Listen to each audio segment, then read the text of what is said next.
ಬಿಜೆಪಿಯಿಂದ ಉಚ್ಚಾಟನೆಯಾದ ಬಳಿಕ ಶಾಸಕ ಯತ್ನಾಳ್ ಆಕ್ಟಿವ್ ಆಗಿದ್ದಾರೆ. ಉಚ್ಚಾಟಿತ ಶಾಸಕ ಬಸನಗೌಡ ಪಾಟೀಲ್ ಯತ್ನಾಳ್ ಹೊಸ ಪಕ್ಷವನ್ನ ಕಟ್ಟಲು ಮುಹೂರ್ತ ಫಿಕ್ಸ್ ಮಾಡಿದ್ದಾರೆ. ಈ ಕುರಿತು ವಿಜಯಪುರದಲ್ಲಿ ಮಾತನಾಡಿದ ಅವರು, ರಾಜ್ಯದಲ್ಲಿ ಜನರ ಅಭಿಪ್ರಾಯವನ್ನ ಸಂಗ್ರಹ ಮಾಡ್ತೇನೆ. ಒಂದು ವೇಳೆ ಹೊಸ ಪಕ್ಷ ಬೇಕು ಅಂದ್ರೆ ವಿಜಯದಶಮಿ ದಿನ ಹೊಸ ಪಕ್ಷವರ ಉದಯ ಆಗಲಿದೆ ಅಂತ ಹೇಳಿದ್ರು. ಒಂದು ಪಕ್ಷ ಕಟ್ಟಿ ಹಣ ನಾವು ಕೊಳ್ಳಕ್ಕೆ ರೆಡಿ ಇದೀವಿ. ನೀನೇ ನಾನು ಶನಿದೇವರ ಒಂದು ದೇವಸ್ಥಾನದಲ್ಲಿದ್ದಾಗ ಬೆಂಗಳೂರಿನವರೊಬ್ಬರು ಬಂದು ಅವರು ಎಲ್ಲಿ ಅಂದ್ರೆ ಪ್ರಹ್ಲಾದ್ ಜೋಶಿ ಅವರು ಏನು ಅಪಾರ್ಟ್ಮೆಂಟ್ ಇದೆ ಬೆಂಗಳೂರಿನಲ್ಲಿ, ಅದರ ಪಕ್ಕದಲ್ಲಿ ಇರುವಂಥವ್ರು. ಅವ್ರು ಹೇಳಿದ್ರು, ಯತ್ನಾಡ್ರೆ ನೀವು ಒಂದು ಹೊಸ ಪಕ್ಷ ಕಟ್ಟ್ರಿ, ನಾನು ಮೊದಲನೇ 11 ಲಕ್ಷ ರೂಪಾಯಿ ನಿಮಗೆ ಪಕ್ಷ ಕಟ್ಟಲಿಕ್ಕೆ ಕೊಡ್ತೀನಿ ಅಂತ. ಹಿಂಗೆ ದೇಣಿಗೆಯಾಗಿ ಜನ ಕೊಡ್ಕೊಳ್ಳಿಕ್ಕೆ ತಯಾರಾಗ್ತಾಯಿತ್ತು. ಜನರು ಬಿಟ್ಟು ನಾವು ಇರೋದಿಲ್ಲ. ನಮಗೆ ಇಲ್ಲಿ ಭವಿಷ್ಯ ಕಾಣಿಸ್ತಾ ಇಲ್ಲ. ಹಿಂದೂ ನಾಯಕರನ್ನ ಇವತ್ತು ಮೂಲಿ ಗುಂಪು ಮಾಡುವಂಥದ್ದೇನು ಕುತಂತ್ರ ಈ ಯಡಿಯೂರಪ್ಪ ಕುಟುಂಬ ಮಾಡಕತ್ತದೆ. ಇದು ಜನಾಭಿಪ್ರಾಯ, ಹೊಸ ರಾಜಕೀಯ ಒಂದು ಹುಟ್ಟು ಆಗಲಿ ಕರ್ನಾಟಕದಲ್ಲಿ ಅಭಿಪ್ರಾಯ ಬಂದರೆ 100ಕ್ಕೆ 100 ನಾವು ಬರುವ ವಿಜಯದಶಮಿ ದಿವಸ ಹೊಸ ಒಂದು ರಾಜಕೀಯ ವ್ಯವಸ್ಥೆ ಕರ್ನಾಟಕದಲ್ಲಿ ನಾವು ಉದ್ಘಾಟನೆಯನ್ನು ಮಾಡ್ತೀವಿ. ವಿಜಯೇಂದ್ರ ಮತ್ತು ಯಡಿಯೂರಪ್ಪ ವಿರುದ್ಧ ವಾಗ್ದಾಳಿ ನಡೆಸಿದ ಯತ್ನಾಳ್, ನಾನು ಯಡಿಯೂರಪ್ಪನವರ ವಿರೋಧ ಇದ್ದೇನೆ. ಯಡಿಯೂರಪ್ಪ ರಾಜ್ಯದ ಉತ್ತರ ಕರ್ನಾಟಕದ ಜನತೆಗೆ ಮೋಸ ಮಾಡಿದ್ದಾರೆ ಅಂತ ವಾಗ್ದಾಳಿ ನಡೆಸಿದರು. ನಾ ಯಡಿಯೂರಪ್ಪ ವಿರೋಧ ಇದ್ದೇನೆ. ಯಡಿಯೂರಪ್ಪ ಈ ರಾಜ್ಯದ ಉತ್ತರ ಕರ್ನಾಟಕ ಜನರಿಗೆ ದೊಡ್ಡ ಮೋಸ ಮಾಡಿದ್ದಾರೆ. ನೀರಾವರಿಯಲ್ಲಿ ಮೋಸ ಮಾಡಿದ್ರು, ನನ್ನ ಕ್ಷೇತ್ರಕ್ಕೆ ಮೋಸ ಮಾಡಿದ್ರು, ನಮ್ಮನ್ನ ನೈತಿಕವಾಗಿ ತುಳಿಲಾಕ ಪ್ರಯತ್ನ ಮಾಡಿದ್ರು, ಕೇವಲ ತನ್ನ ಮಗನೂ ಸಲ. ಅದಕ್ಕೆ ನಾವು ವಿರೋಧ ಇದ್ದೀವಿ ಹೊರತು ಇವತ್ತಿಗೂ ಸಹ ನಾವು ಭಾರತೀಯ ಜನತಾ ಪಾರ್ಟಿ ನಮ್ಮ ತಾಯಿಯ ತಿಳ್ಕೊಂಡಿವಿ. ಕಳೆದ ಲೋಕಸಭಾ ಚುನಾವಣೆಯಲ್ಲಿ ಹಲವಾರು ಕ್ಷೇತ್ರಗಳಲ್ಲಿ ಬಿಜೆಪಿ ಸೋಲೋಕೆ ಯಡಿಯೂರಪ್ಪ ಅವರು ಕುಟುಂಬ ಕಾರಣ ಅಂತ ಆರೋಪ ಮಾಡಿದ್ರಿ. ಹೌದು, ಕಲ್ಯಾಣ ಕರ್ನಾಟಕ, ಹೈದರಾಬಾದ್ ಕರ್ನಾಟಕ, ಈ ಕಲ್ಯಾಣ ಕರ್ನಾಟಕ ಒಂದು ಸೀಟ್ ಬರಲಿಲ್ಲಲ್ಲ ಬಿ ಜೆ ಪಿ. ಅಲ್ಲಿ ಡಾಕ್ಟರ್ ಉಮೇಶ್ ಜಾಧವ್ನ ಸೋಲಿಸ್ಲಿಕ್ಕೆ ನೀವು ಏನು ಮಾಡಿದ್ರಿ ಅನ್ನೋದು ಸತ್ಯ. ಭಗವಂತ ಖೂಬಾನ್ ಸೋಲಿಸ್ಲಿಕ್ಕೆ ಏನು ಮಾಡಿದ್ರಿ, ರಾಯಚೂರಿನಲ್ಲಿ ಸೋಲಿಸ್ಲಿಕ್ಕೆ ಏನು ಮಾಡಿದ್ರಿ, ನಮ್ಮ ಸಿದ್ದೇಶ್ವರರ ಪತ್ನಿಯರ ಸೋಲಿಸಿದ್ರಿ. ಹೀಗಾಗಿ ನೀವು ಪಕ್ಷಕ್ಕೆ ಏನು ಇಷ್ಟ ಇದೆ, ನನ್ನ ಇಷ್ಟ ಬಗ್ಗೆ ಕೇಳ್ತಿರಲ್ಲ. ನಿಮ್ಮ ಸೋಷಿಯಲ್ ಮೀಡಿಯಾದಲ್ಲಿಯೂ ಮತ್ತೆ ಯಡಿಯೂರಪ್ಪ ಕುಟುಂಬದ ಮೇಲೆ ಯತ್ನಾಳ್ ಗುಟುರು ಹಾಕಿದ್ದಾರೆ. ಮಹಾಭಾರತದಲ್ಲಿ ಜಯಗಳಿಸಿದ್ದು ಕೃಷ್ಣಾರ್ಜುನರೇ ಹೊರತು ಶಕುನಿ ಹಾಗೂ ಧೃತರಾಷ್ಟ್ರರಲ್ಲ. ರಾಜ್ಯದಲ್ಲಿ ಹೊಂದಾಣಿಕೆ ರಾಜಕಾರಣದ ವಿರುದ್ಧ ನಮ್ಮೆಲ್ಲರ ಹೋರಾಟ ಆರಂಭವಾಗಲಿದೆ. ನನಗೆ ನಿಮ್ಮೆಲ್ಲರ ಬೆಂಬಲ ಇರಲಿ ಅಂತ ಸಂಕಲ್ಪ ಪತ್ರದಲ್ಲಿ ಶಾಸಕ ಯತ್ನಾಳ್ ಮನವಿ ಮಾಡಿಕೊಂಡಿದ್ದಾರೆ.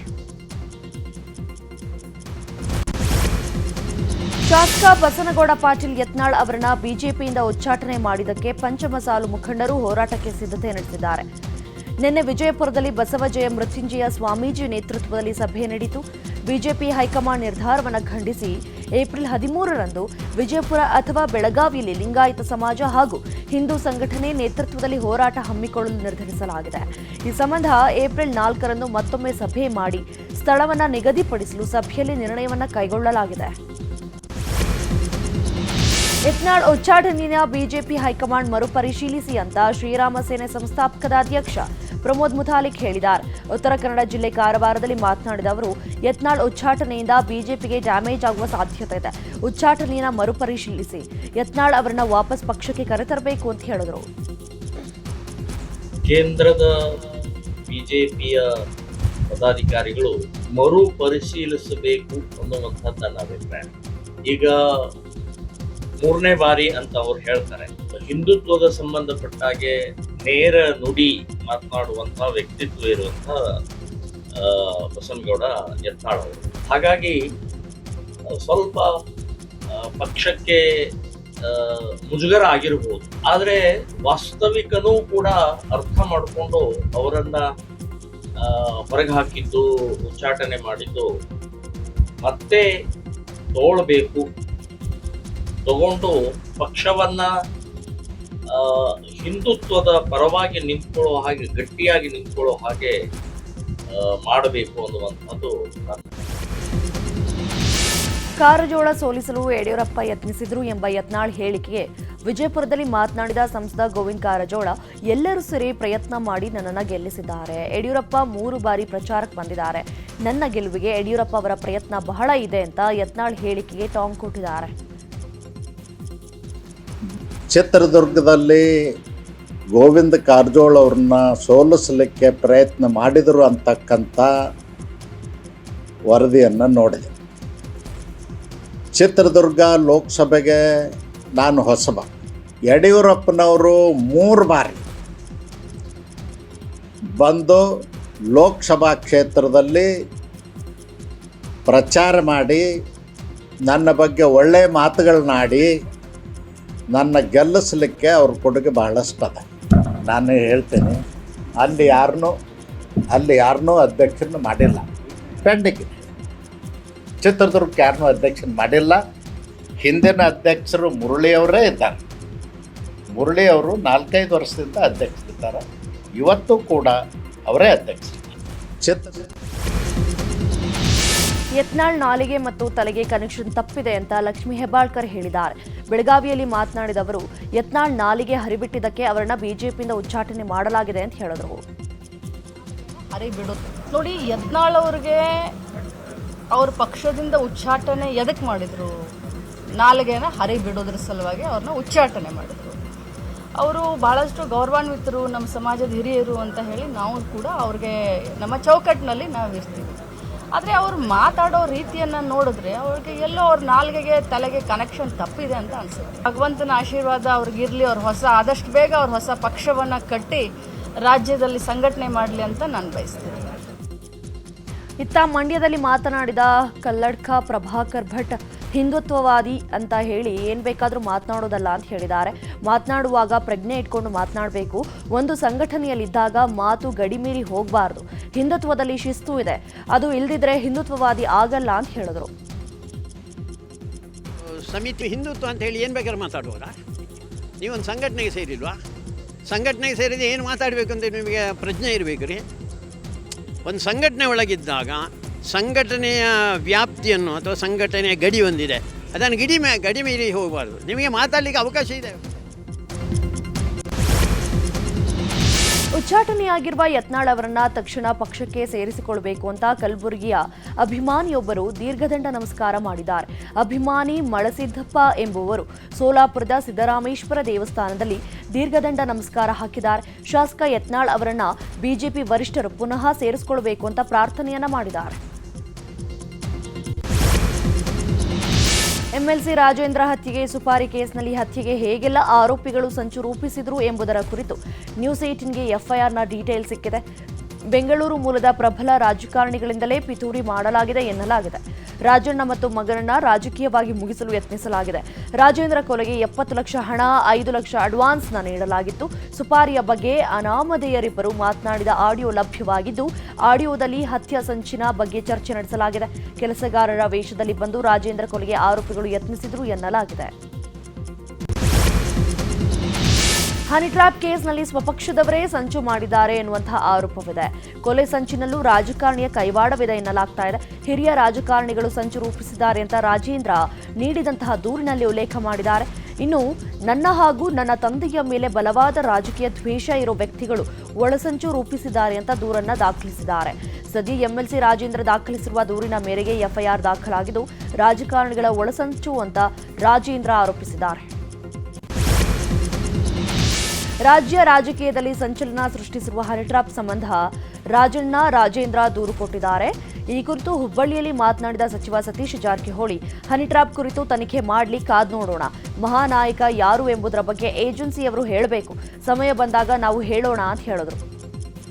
ಇನ್ನು ಕೆಪಿಸಿಸಿ ಅಧ್ಯಕ್ಷರ ಬದಲಾವಣೆಯ ವಿಚಾರಕ್ಕೆ ಮಾತನಾಡಿದ ಸತೀಶ್ ಜಾರಕಿಹೊಳಿ, ಅದು ನಮ್ಮ ಮಟ್ಟದಲ್ಲಿಲ್ಲ, ನಾವು ಆ ನಿರ್ಣಯ ತೆಗೆದುಕೊಳ್ಳುವಂತಿಲ್ಲ. ಹೈಕಮಾಂಡ್ಗೆ ಈಗಾಗಲೇ ಸಾಕಷ್ಟು ಬಾರಿ ಹೇಳಿದ್ದೇವೆ, ಹೈಕಮಾಂಡ್ ಅವರೇ ನಿರ್ಧಾರ ಮಾಡ್ತಾರೆ ಅಂತ ಕಾದ್ ನೋಡಬೇಕು ಅಂತ ಹೇಳಿದ್ರು.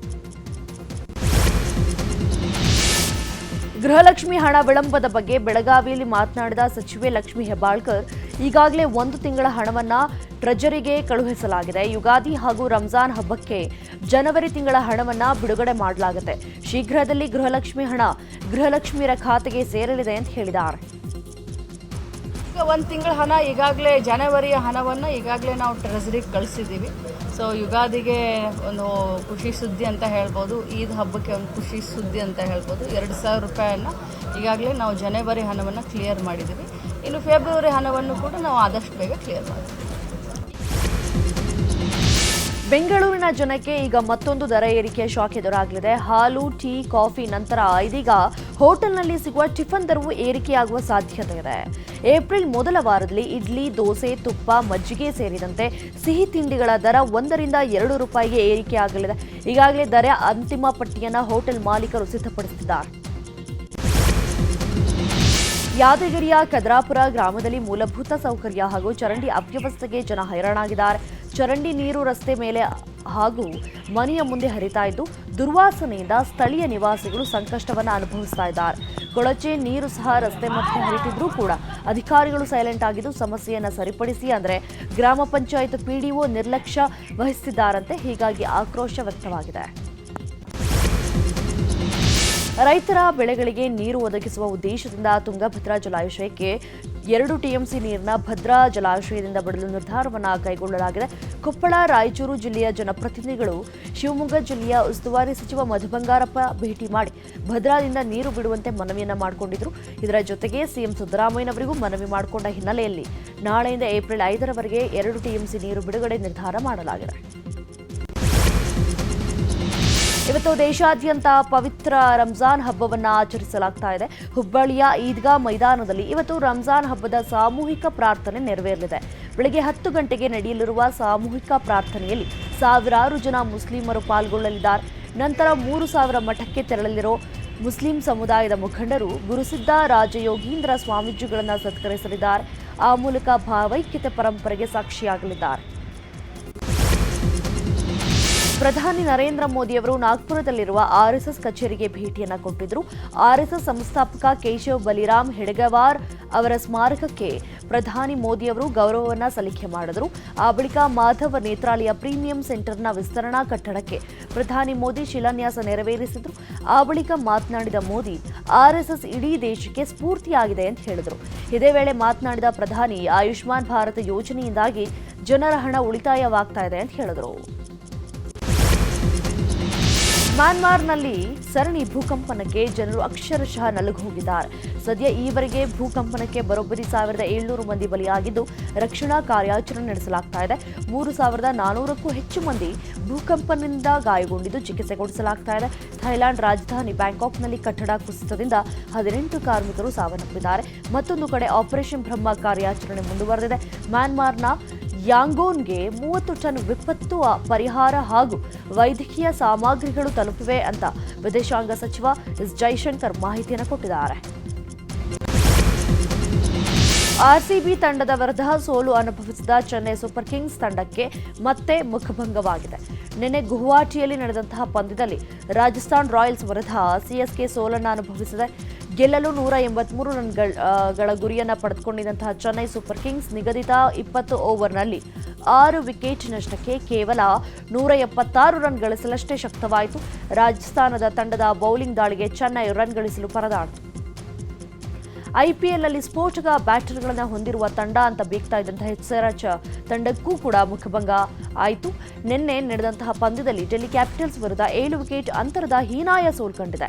ವಿಶಾಖಪಟ್ಟಣಂನ ನಡೆದಂತಹ ಪಂದ್ಯದಲ್ಲಿ ಮೊದಲು ಬ್ಯಾಟ್ ಮಾಡಿದ ಎಸ್ಆರ್ಎಚ್ ತಂಡ 18.4 ಓವರ್ಗಳಲ್ಲಿ 163 ರನ್ಗಳಿಗೆ ಸರ್ವಪತನ ಕಂಡಿತು. ಸುಲಭ ಗುರಿ ಬೆನ್ನತ್ತಿದಂತಹ ಡೆಲ್ಲಿ ಟೀಮ್ 16 ಓವರ್ಗಳಲ್ಲೇ ಗುರಿ ಮುಟ್ಟಿದೆ.